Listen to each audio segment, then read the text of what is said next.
Okay, so you set 8 over x equals x over 12. You cross multiply to get x squared equals 96. And then take the square root of both sides, and x equals 9.8.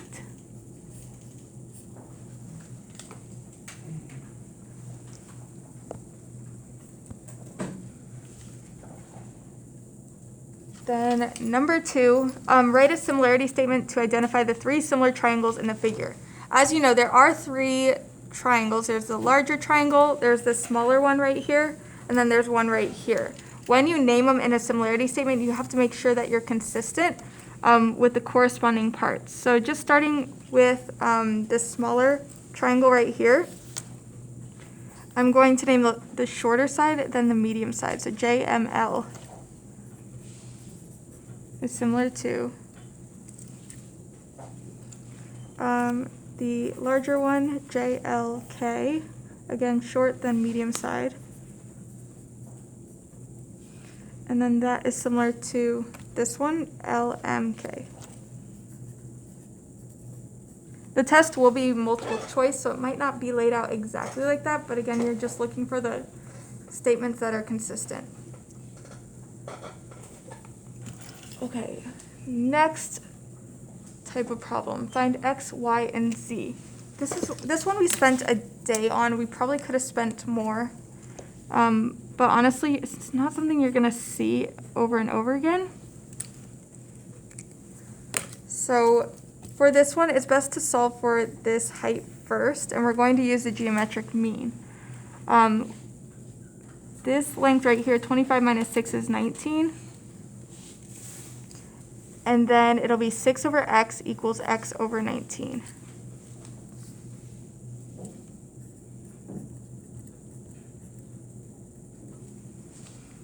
Then when you cross multiply, it solves to 10.7.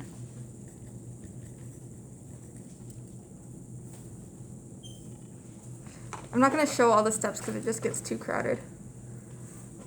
But in this setup, I use these arrows to help because 6 over x and x over 19, it's just a good way to remember how to set it up. But if you look at it, it's a short to the medium side of this triangle and then short over the medium side of this triangle. And since they're similar, you can solve it that way.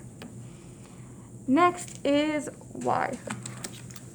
We're going to solve for y, which is the shorter side of the larger triangle. So we're going to do short to the hypotenuse. Y over 25 equals. And then just with this, short to the hypotenuse, so 6 over y. Then you'll use cross multiplication, and you get y equals 12.2.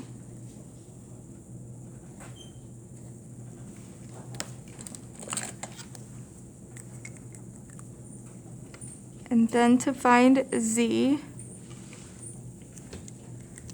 the medium length side to the hypotenuse, so z over 25 equals, and then looking at just this triangle, we had medium to hypotenuse, now medium to hypotenuse, so 19 to z. Cross multiply, and you'll get z equals 21.8.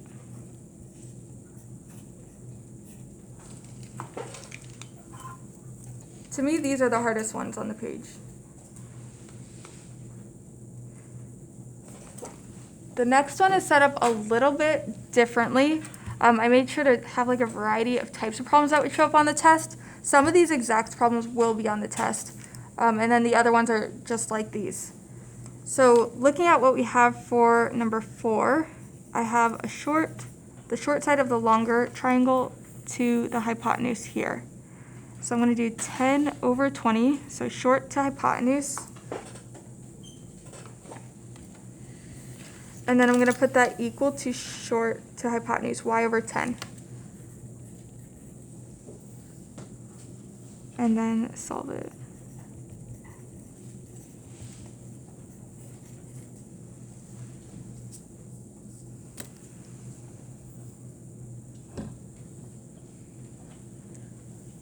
Y equals 5, so we got that.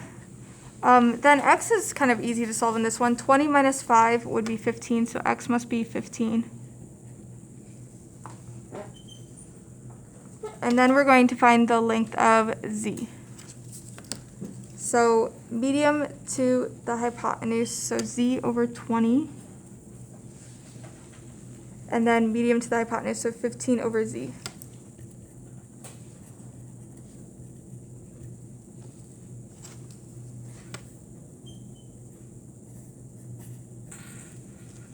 And then you're done.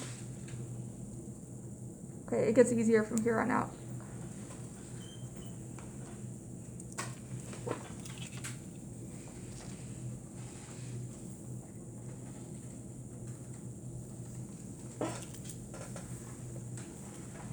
Also, as usual, a lot of the test questions are from your homework. So if you want to go back and look at your homework, or even like jot down questions from the homework on the back of this so you have more like examples, that might be something to consider as well.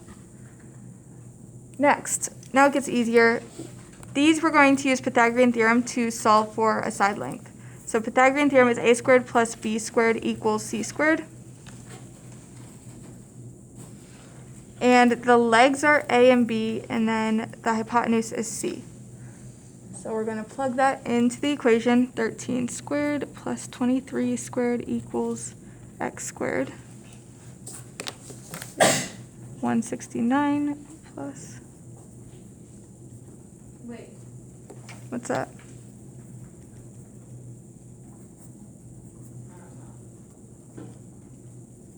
Did you have a question or you got it? No, I had her. Yeah, I'm getting tired too.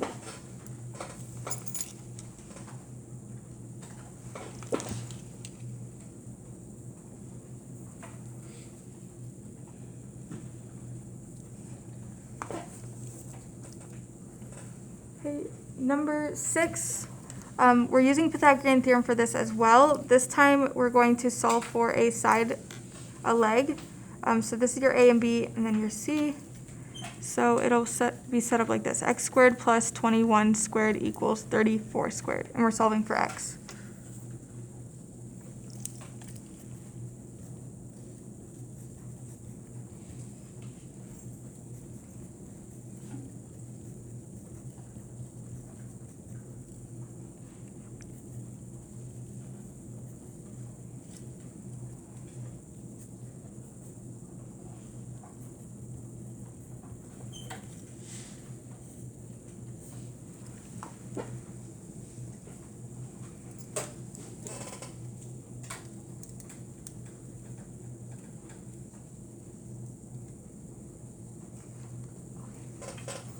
And 7's Pythagorean Theorem as well.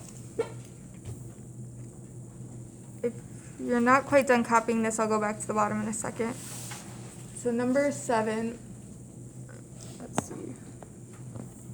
It shows an isosceles triangle, but then it has this altitude here. And this altitude makes each side a right triangle. Because it's an isosceles, the altitude actually splits the bottom in half. So if the whole thing's 18, then this is just 9. And then to solve for x, it's x squared plus 9 squared equals 26 squared.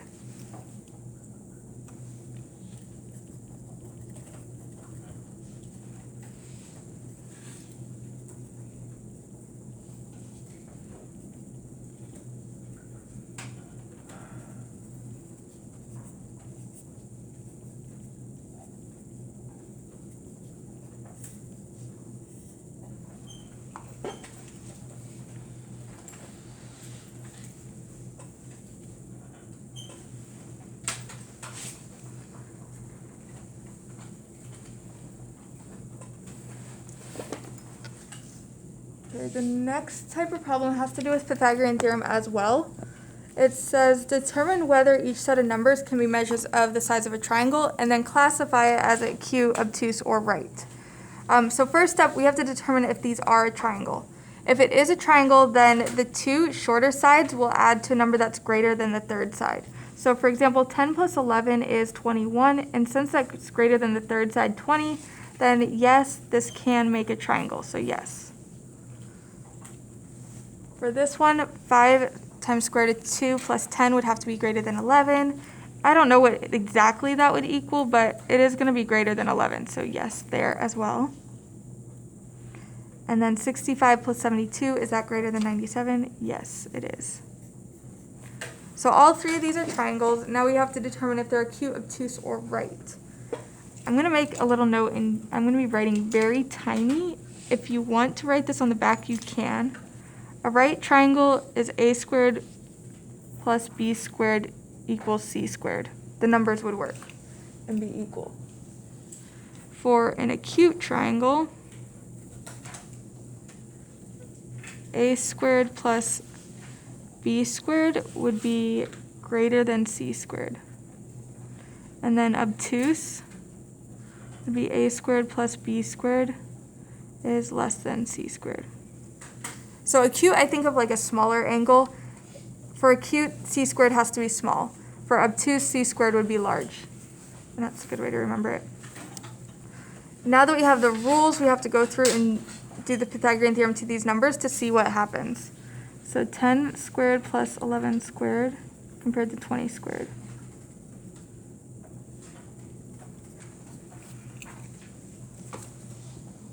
Whoa. 100 plus 121 is definitely less than 400. And just comparing it to these inequalities, this would be obtuse.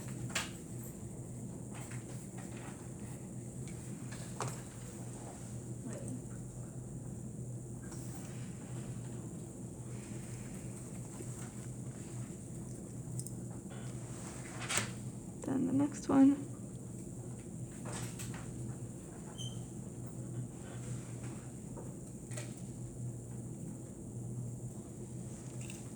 You might be thinking, how do I do 5 squared of 2 squared? 5 squared of 2 times 5 squared of 2. 5 times 5 is 25, and square root of 2 times square root of 2 is just 2. So that would be 50. 50 plus 100 is 150. That is greater than 121. C squared is smaller, so therefore this is an acute triangle.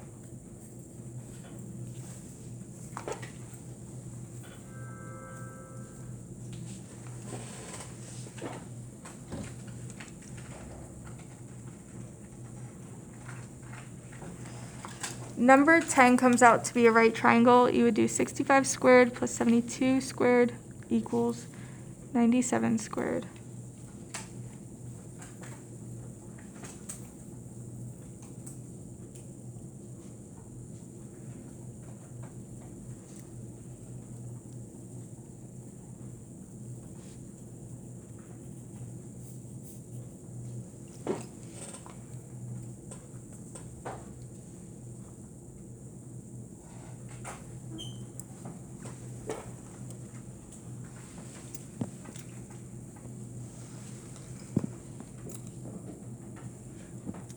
Are you ready for the next one?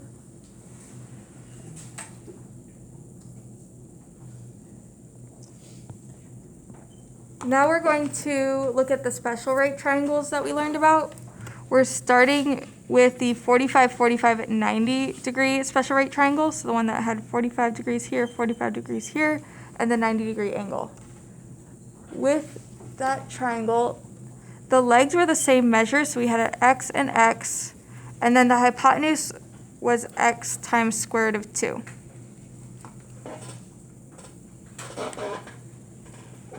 Then you could take the leg and just multiply it by square root of 2 to get the hypotenuse. So here, the answer is 14 square root of 2. You might be thinking, wait, I was going to use like trigonometry or SOHCAHTOA. You could actually use trig for that and it would come out correctly. The only problem is if you would get a decimal for that length, where the answer choices might be in like the square root format. You might be thinking, well, okay, I could just go through the answer choices and see which one matches. Yes, you could. Honestly, if it was the SATs, trig would be perfect for this. But if it was on the non-calculator portion of the EOC, you'd have to be able to do it without a calculator, which is where this method comes in handy.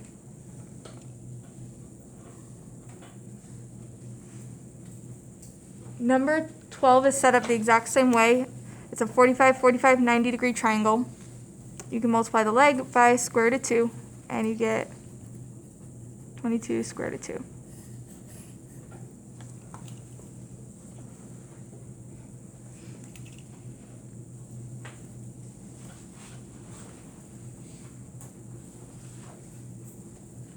And 13, exact same setup. We have a leg, we have to find the hypotenuse, times by square root of 2, and x equals 88 square root of 2.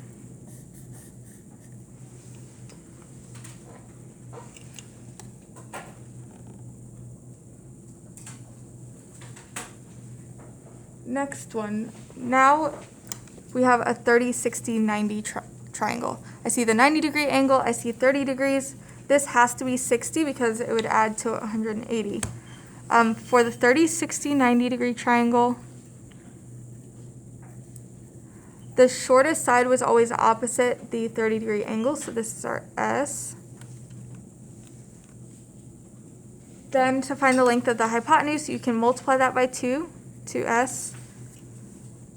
And then to find like the medium length side, you multiply by square root of 3, so it's S square root of 3.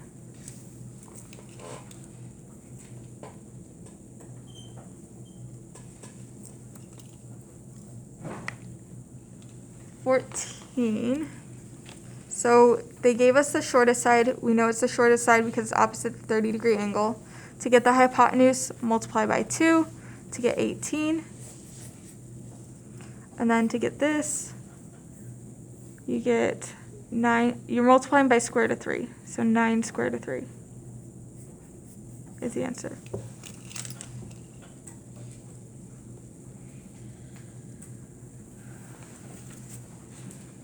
And 15, exactly the same setup as that one.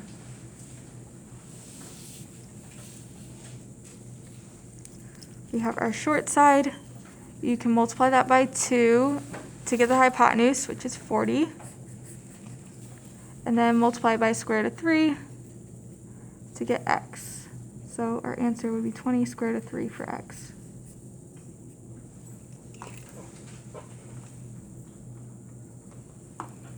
We may do the test in the computer lab tomorrow, if there's any available, because the internet's been so in and out. Has it been like that all day for you guys, or no? Yeah. I don't know.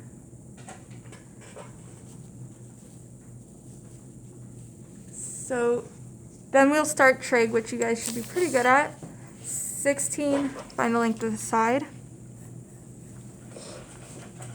So based on the angle, we have the opposite and adjacent here.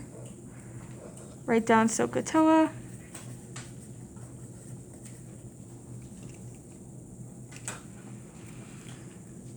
So we have opposite and adjacent. That means we're going to use tangent. Tan of 64 equals x over 11. Multiply both sides by 11.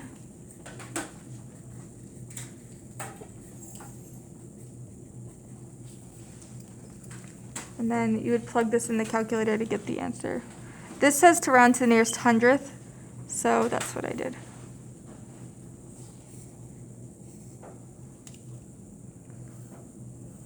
A lot of people were concerned about the rounding today. You round to whatever it tells you to. It's going to be multiple choice, so you can usually tell based on the answer choices what they rounded to. And then for this one, we have hypotenuse and adjacent. So that this would be cosine. Cosine of 41 equals x over 32.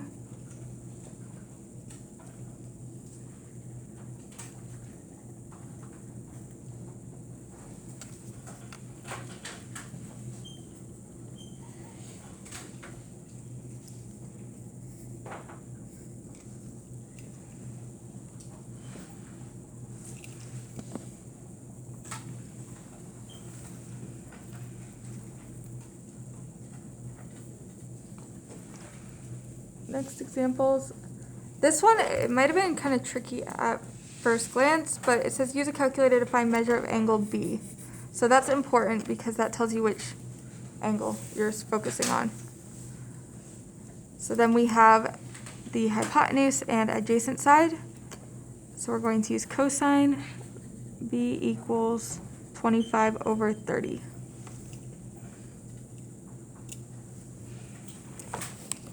In the calculator, you would use inverse here. You would do 25 divided by 30. And then second cosine. to get the answer, 33.6. So angle B is 33.6 degrees.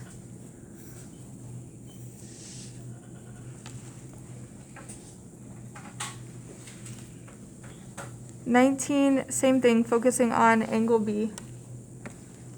Hypotenuse and adjacent. It just so happens we're also using cosine for this one.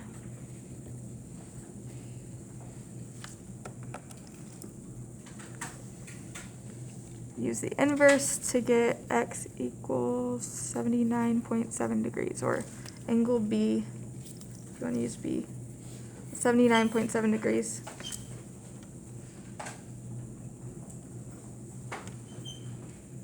And number 20, last but not least, we have our angle, opposite, and hypotenuse. With O and H, you would use sine. Sine of 67 degrees equals x over 20. Multiply both sides by 20. And you get x equals 18.4. Okay, and that's all. So remember, anything else you want to add to this, front or back, whether it's sample problems or notes from the notes, you can add whatever you'd like, and then after the test, I'll collect it and grade it.